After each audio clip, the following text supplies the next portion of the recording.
नमस्कार दोस्तों, मैं दिलीप कुमार सिंह एक बार फिर से अपने YouTube चैनल MDCL में आपका स्वागत करता हूं। दोस्तों, इंग्लिश के पिछले वीडियो में हम लोग टाइम इन टेंस पार्ट 20 देखे थे और आज के वीडियो में हम लोग टाइम इन टेंस पार्ट 21 देखेंगे। पिछले वीडियो में हम लोग फ्यूचर टेंस में सिंपल फ्यूचर टेंस को डिस्कस कर रहे थे और उसमें हम लोग कुछ स्ट्रक्चर्स देखे थे, जैसे अफर्मेटिव स्ट्रक्चर देख लिए थे, निगेटिव देख लिए थे और क्वेश्चन में यस नो क्वेश्चन के स्ट्रक्चर देख लिए थे। बाकी जो WH क्वेश्चन निगेटिव, ये हम लोग इस वीडियो में देखेंगे। चलिए शुरुआत करते हैं। WH क्वेश्चन का जो स्ट्रक्चर होता है सिंपल फ्यूचर टेंस में, वो क्या होता है।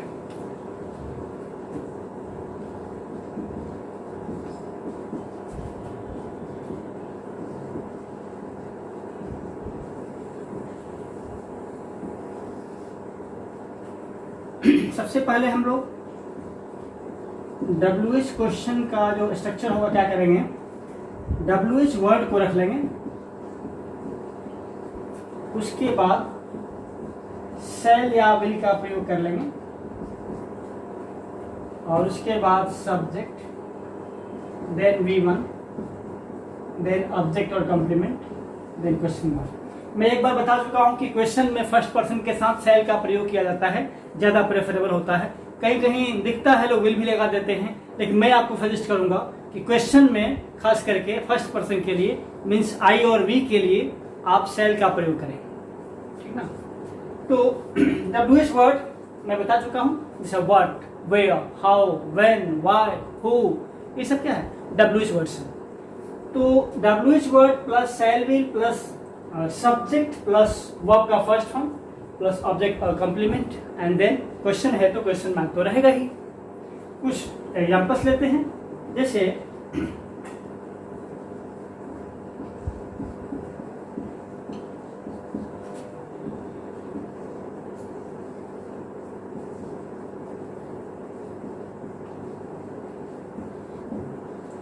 What shall we do tomorrow, हम लोग कल क्या करेंगे।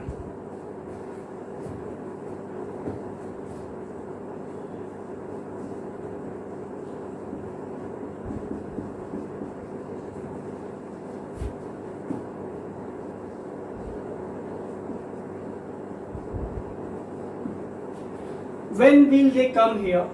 वे लोग यहाँ कब आएंगे। इस तरीके से कुछ और सेंटेंसेस ले लेते हैं।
क्वेश्चन फिर हम लोग देख लिए, ठीक ना।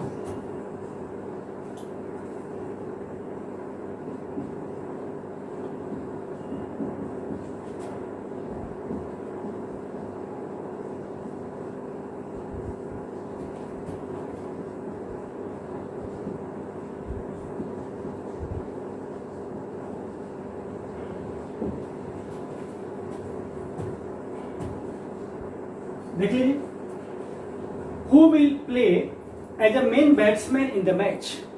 मैच में मेन बैट्समैन के रूप में कौन खेलेगा। How will she manage this situation, वह इस सिचुएशन को, इस स्थिति को कैसे मैनेज करेगी, उससे कैसे निपटेगी। Where will she go in this situation, इस परिस्थिति में, इस स्थिति में वो कहां जाएगी। Why will you do this type of work, तुम इस तरह का काम क्यों कर रहे हो। When will India be a developed country? India एक विकसित देश कब बनेगा। तो इस तरीके से फ्यूचर में होने वाले किसी भी एक्शन के लिए हम लोग WH क्वेश्चन के पैटर्न पे ऐसे बहुत सारे सेंटेंसेस बना सकते हैं।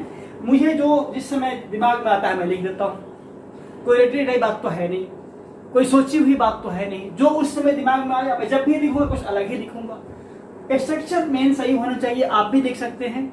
और मैं कई बार कई वीडियो में बोल चुका हूं, practice practice and practice. It is practice only that makes you perfect, that increases your efficiency, and that's why it is said that the more you practice the more you get efficiency।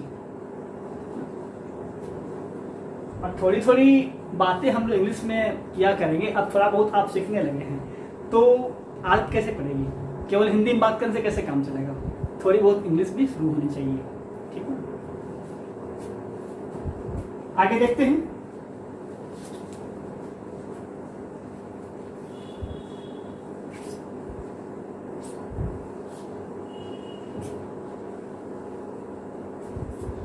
इस बीच में मैं एक और कड़ी जोड़ूंगा English में, और वो होगा ट्रांसलेशन, जिसको हिंदी में आप अनुवाद कहते हैं। ट्रांसलेशन वाला पार्ट खास करके जो लर्नर्स हैं, जो स्पोकन इंग्लिश का कोर्स करना चाहते हैं, उनके लिए ज़रूरी है।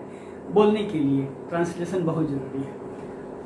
अपने इंडियन इन्वायरमेंट में खास करके जो हिंदी भाषी प्रदेश हैं, हिंदी भाषी जो वातावरण है, उसमें कुछ लोग कहते हैं ना कि यदि इंग्लिश में बोलना है तो हिंदी को अवॉइड करना पड़ेगा, हिंदी में ही इंग्लिश में ही सोचना पड़ेगा, इंग्लिश में ही सब कुछ करना पड़ेगा। ये बड़ा मुश्किल है, ये प्रैक्टिकल नहीं है, होता नहीं। मैं कई बार कह चुका हूँ। हाँ, ये जरूर कह सकते हैं कि आप जितना संभव हो सके इंग्लिश में बोलिए, और केयर मत करिए कि गलत है कि सही है, बोलना शुरू करिए।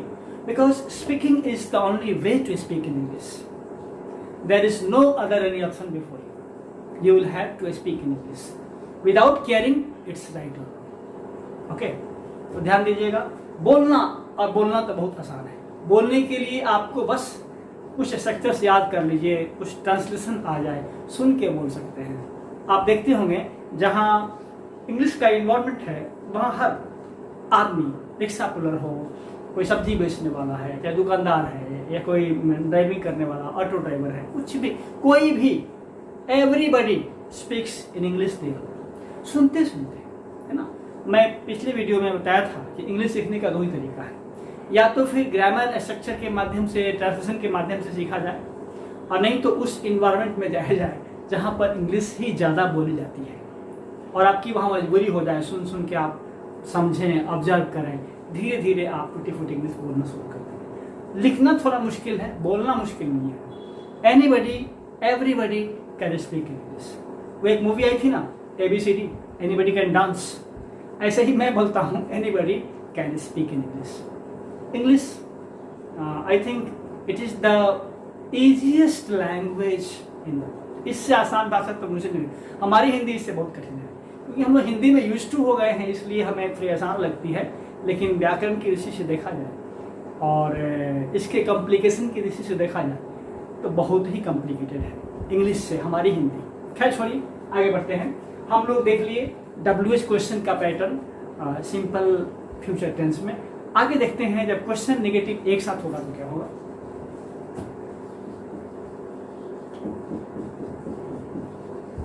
क्वेश्चन प्लस निगेटिव एक साथ, उसमें भी दो कंडीशन बनेगा, यस नो क्वेश्चन के साथ निगेटिव और फिर WH क्वेश्चन के साथ negative.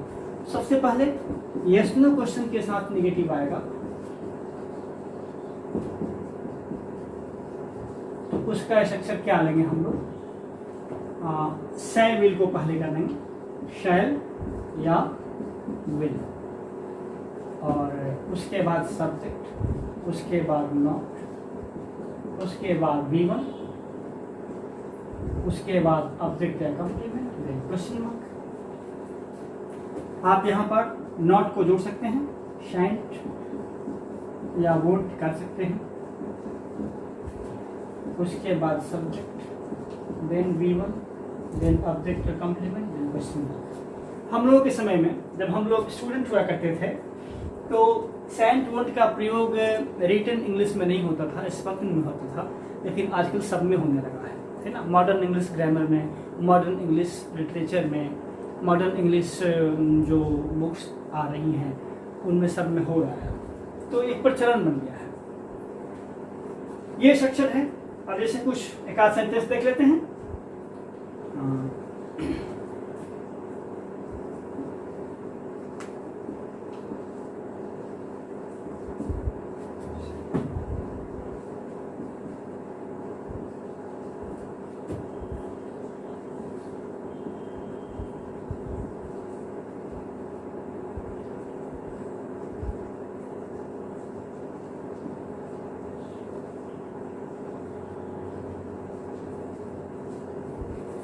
Shall we not go there to attend his party?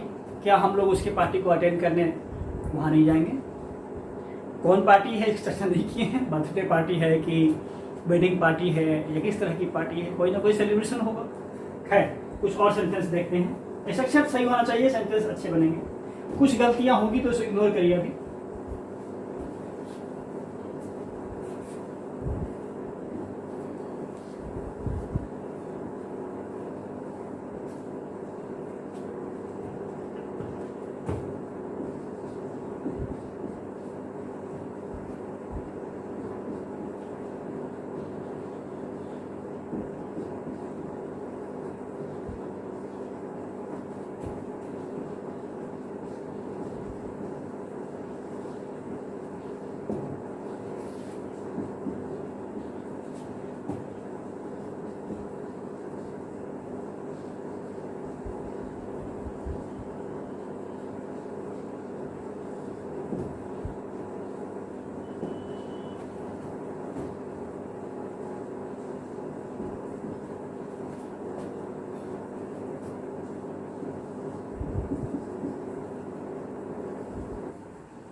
Move for sentence हम ले सकते हैं, आप प्रैक्टिस करिएगा। दो चार हम लिख दे रहे हैं।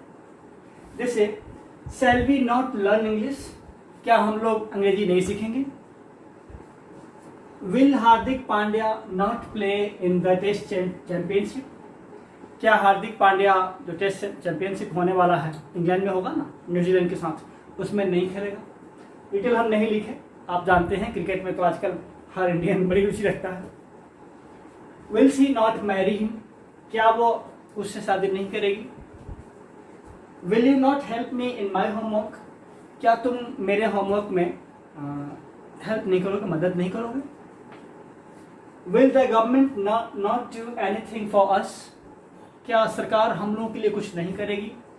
इस तरीके से हम लोग यस नो क्वेश्चन के साथ नेगेटिव लेकर के बहुत सारे सेंटेंसेस बना सकते हैं इस स्ट्रक्चर की मदद से, ठीक ना। अब हम लोग WH क्वेश्चन के साथ नेगेटिव देखते हैं।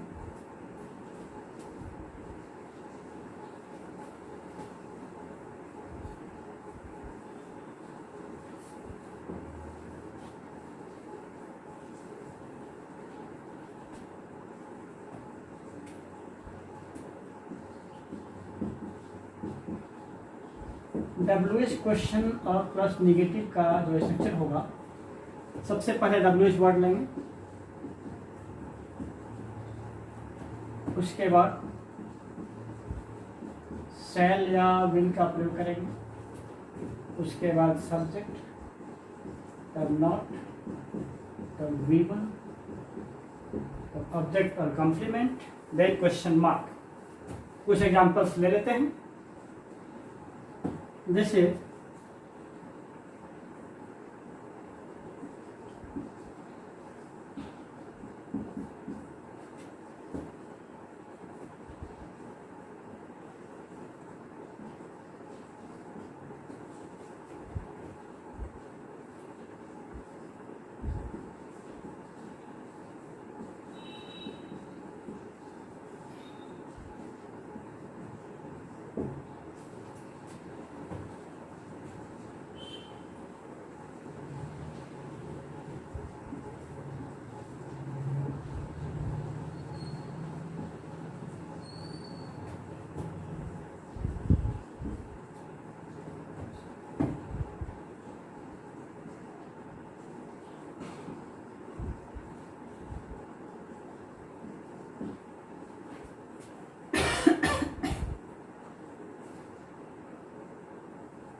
जैसे why will you not go there to help हर?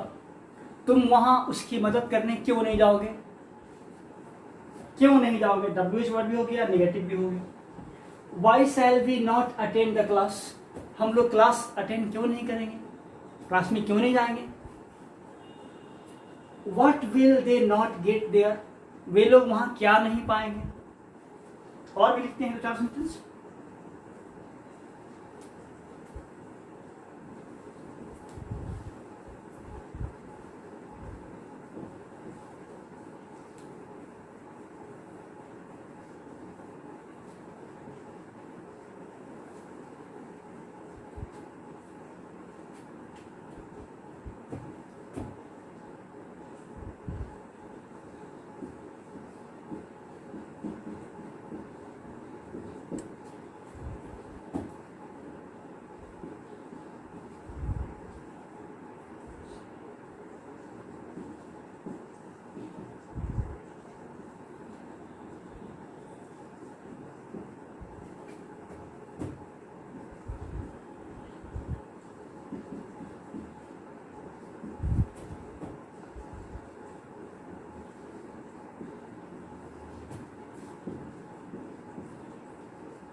कुछ सेंटेंस लिख दिया हम, जो मन में आया मैंने लिख दिया। Who will not serve their country? कौन अपने देश की सेवा नहीं करेगा? नेशन भी लिख सकते हैं, ज्यादा अच्छा होगा राष्ट्र। Who will not abide by the rules and regulations? Abide by एक फ्रेजल वर्ब है, इसका मतलब होता है नियम का पालन करना। Who will not abide by the rules and regulations? नियम और कानून का पालन कौन नहीं करेगा? Why shall we not forget that incident? हम लोग उस घटना को क्यों नहीं भूलेंगे? Where will they not play any match? वे लोग कहाँ कोई मैच नहीं खेलेंगे? How will she not dance in my wedding? मेरी शादी में वह कैसे डांस नहीं करेगी? तो इस तरीके से हम लोग WH क्वेश्चन के साथ नेगेटिव बना सकते हैं। आगे देखते हैं पैसिव स्ट्रक्चर, जैसा कि हम लोग हर टेंस में देखते आए हैं।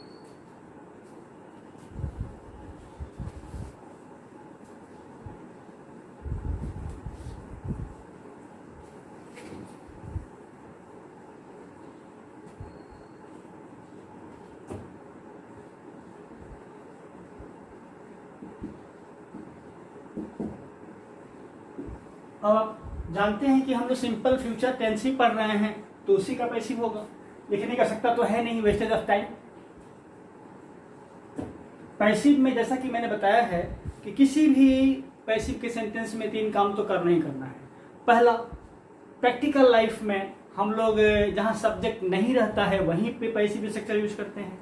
तो पैसिव स्ट्रक्चर यूज करें चाहे कोई भी स्ट्रक्चर यूज करें, सब्जेक्ट तो चाहिए।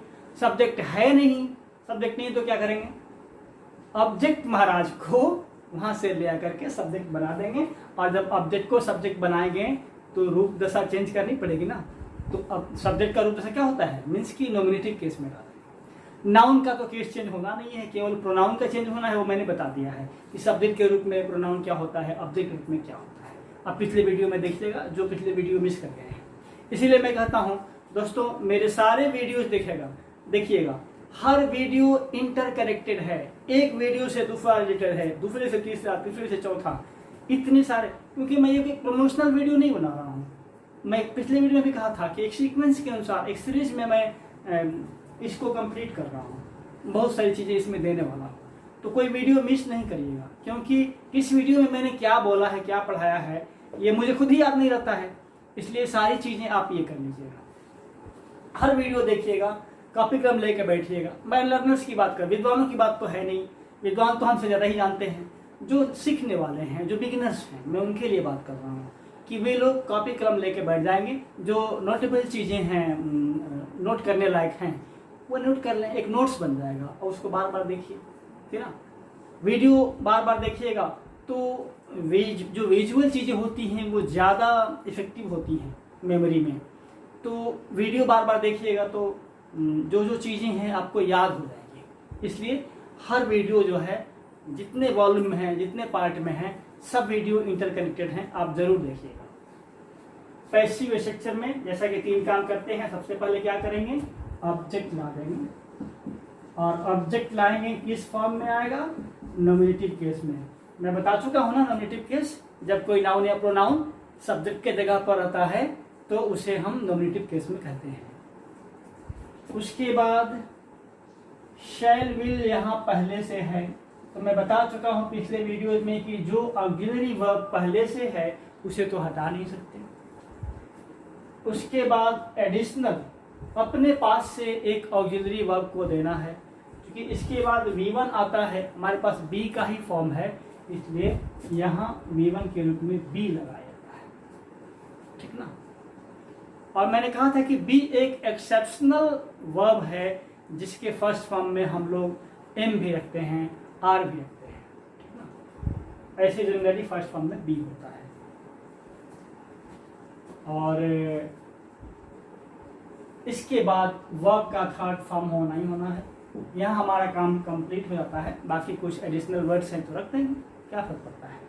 और मैं कई बार बता चुका हूँ कि जब ट्रांसफॉर्मेशन की बारी आएगी तब उसमें जरूरत पड़ेगी, क्योंकि ट्रांसफॉर्मेशन में क्या होता है, सब्जेक्ट होता भी सेंटेंस में होता है, सब्जेक्ट आता है उसको जबरदस्ती पैसिव में बनाना होता है, कन्वर्ट करना होता है, एक्टिव से पैसिव, पैसिव से एक्टिव। तो फिर वहाँ क्या करेंगे, कोई एजेंट देंगे, बाय या एट या टू जो भी होगा वो उसके अनुसार और वर्ब के अनुसार। उसके बाद यहाँ फिर सब्जेक्ट लिख देंगे। अगर यहाँ सब्जेक्ट लिखेंगे उसका जगह चेंज होगा तो वो ऑब्जेक्ट का रूप ले लेगा, मीन्स कि ऑब्जेक्टिव केस में हो जाएगा। वही तो करना है, वेरी सिंपल, कुछ करना तो है नहीं। कुछ सेंटेंसेस ले लेते हैं, जैसे अब मैं एक चीज और बता चुका हूँ कि पैसिव का ये अफर्मेटिव स्ट्रक्चर है और इसका निगेटिव भी बना सकते हैं, क्वेश्चन बना सकते हैं, क्वेश्चन निगेटिव बना सकते हैं, मतलब चारों पैटर्न इसमें बन सकता है। मैं कुछ सेंटेंसेस बना के दिखाया भी था। अब सब में बनाने का मतलब वेस्टेज ऑफ टाइम है, आप खुद कर लीजिएगा, इसीलिए मैं कहता हूँ कि सब वीडियो देखिएगा बढ़िया से। तो इसमें जैसे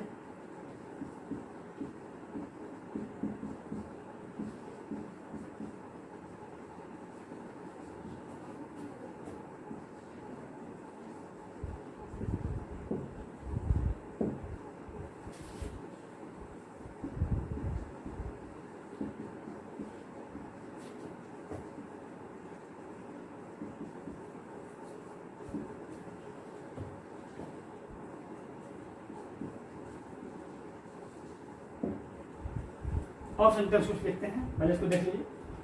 you will be taught English, आपको अंग्रेजी पढ़ाई जाएगी या तुम्हें अंग्रेजी पढ़ाई जाएगी, जो कहना हो कहिए। She will be invited there, उसे वहां आमंत्रित किया जाएगा। आगे कुछ सेंटेंस देख लेते हैं।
यही देखते हैं। अब इसी कोई सीमा तो है नहीं, जितना सेंटेंस लिखे उतना ही कम है। Arjun Tendulkar will be given a chance to play some matches. Arjun Tendulkar को कुछ मैच खेलने के लिए चांस मिलेगा, अवसर मिलेगा, दिया जाएगा। Senior players will be given priority in the test championship.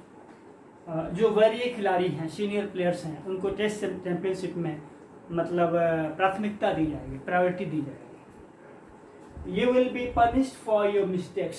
तुमने जो गलतियां की हैं ना, उसके लिए तुम्हें दंडित किया जाएगा। तो इस तरीके से हम लोग बहुत सारे सेंटेंसेस पैसिव में लिख सकते हैं। आज की वीडियो में इतना ही। अगले वीडियो में इसका हम लोग क्वेश्चन टैग देखेंगे और फिर हम लोग कुछ सिंपल फ्यूचर टेंस के यूसेस को देखेंगे। तो आज के लिए इतना ही। जय हिंद।